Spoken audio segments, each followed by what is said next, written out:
បាទអ្នកទាំងអស់គ្នាប្រើប្រាស់កម្មវិធី CapCut នៅក្នុងទូរស័ព្ទដៃដើម្បីធ្វើការកាត់តវីដេអូហើយអ្នកទាំងអស់គ្នាមានអារម្មណ៍ថាធុញទ្រាន់ទៅនឹងពាណិជ្ជកម្មងាកវាលោតឲ្យបងលុយអញ្ចឹងហើយថ្ងៃនេះខ្ញុំមានកម្មវិធីទូរស័ព្ទដៃចំនួន2ដែលខ្ញុំគិតថាវាជាកម្មវិធីមួយដែលល្អបំផុតដែលវាអាចជំនួសកម្មវិធី CapCut បានយ៉ាងល្អមែនទែនហើយអ្វីដែលពិសេសនោះគឺកម្មវិធីនេះគឺអត់មានតម្រូវយើងបង់ប្រាក់ហើយក៏វាអត់មានពាណិជ្ជកម្មអីតប៉ែលោតដែរតោះឥឡូវមកតាមដានមកខ្ញុំទាំងអស់គ្នាតែម្ដងកម្មវិធីទី1នេះគឺជាកម្មវិធីមួយដែលល្អមែនទែនបើសិនជាអ្នកទាំងអស់គ្នាប្រើកម្មវិធីមួយនេះសម្រាប់កាត់វីដេអូដាក់នៅលើ Facebook ឬក៏ Instagram អីគឺល្អបំផុតតែម្ដងដោយសារតែកម្មវិធី Edit គឺជាកម្មវិធីមួយដែលមកពីខាង Facebook អញ្ចឹងបើសិនជាអ្នកទាំងអស់គ្នា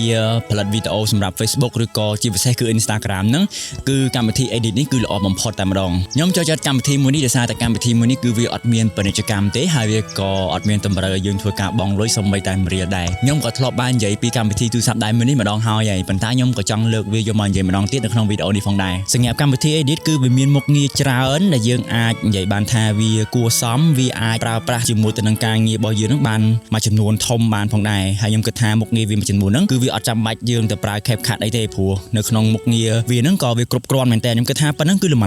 មគឺវាអត់ចាំបាច់ទៅធ្វើអីញ៉ៃទេវាមានការឲ្យយើងប្រើប្រាស់ជា Audio ហើយ Audio ហ្នឹងគឺយើងយកវាចេញមកពីក្នុង Instagram ផ្ទាល់តែម្ដងហើយមួយទៀតគឺយើងយកវាទៅផុសនៅក្នុង Instagram យកវាទៅផុសនៅក្នុង Facebook ក៏វាអត់មានជាប់ copyright អីដែរដោយសារតែវាប្រើប្រាស់កម្មវិធីរបស់វាហើយយើងក៏អាចធ្វើការដាក់នៅ text ឬក៏យើងធ្វើការ voice over ហើយមួយទៀតក៏យើងអាចភ្ជាប់គ្នាជាមួយទៅនឹង account Instagram របស់យើងផ្ទាល់ហើយយើងក៏អាចសរសេរជា caption ហើយមួយទៀតវាក៏មានជា filter ច្រើនដែលយើងធ្វើការជ្រើសរើសក៏ដូចជាការយើងកែពណ៌កែអីចឹងទៅ sound effect ក៏មានហើយមុខងារពិសេសមួយទៀតក៏យើងអាចធ្វើការកាត់ background បានដែលយើងអាចធ្វើការដាក់មួយ sticker អីក៏បានដែរគឺល្អមែនទែនហើយចំពោះការ export របស់វាវិញគឺយើងអាចធ្វើការ export បានដល់ទៅ 4K 60 frame HDR តែម្ដងដែរនៅក្នុងកម្មវិធី CapCut បើសិនជាយើងចង់ export 4K ដល់យើងបង់លុយណាអញ្ចឹងនៅក្នុងនេះគឺវា free អត់មានឲ្យយើងបង់លុយទេល្អមែនទែន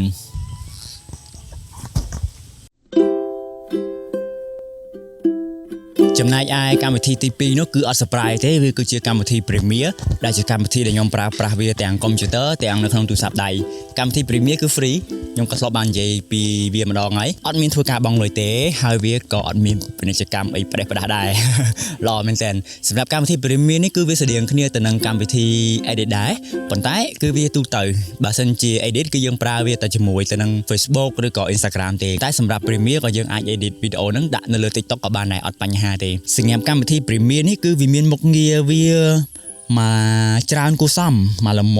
មកយើងអាចប្រើប្រាស់ជាមួយការងារទូទៅរបស់យើងវាមានមុខងារ split trim cut delete អីគឺដូចគ្នាទៅនឹងកម្មវិធី CapCut ក៏ដូចគ្នាទៅនឹងកម្មវិធី edit ដូចគ្នាដែរអញ្ចឹងការប្រើប្រាស់គឺស្តៀងគ្នាទេក៏ប៉ុន្តែសម្រាប់ការងាររបស់យើងថាតើវាគ្រប់គ្រាន់អត់សម្រាប់ខ្ញុំកម្មវិធី Premiere គឺវាមកល្មមហើយវាក៏វាល្អដែរដោយសារវាស្រាលហើយចំពោះមុខងាររបស់វាគឺវាមានច្រើនក៏ដូចជាការ enhance speed ដែលវាអាចធ្វើការកែសម្រួលវីដេអូសលេងរបស់យើងនឹងឲ្យបានកាន់តែល្អហើយមួយទៀតក៏វាមានមុខងារ remove background ស្តៀងទៅនឹងកម្មវិធី edit ដែរហើយវាក៏មានជា filter ច្រើន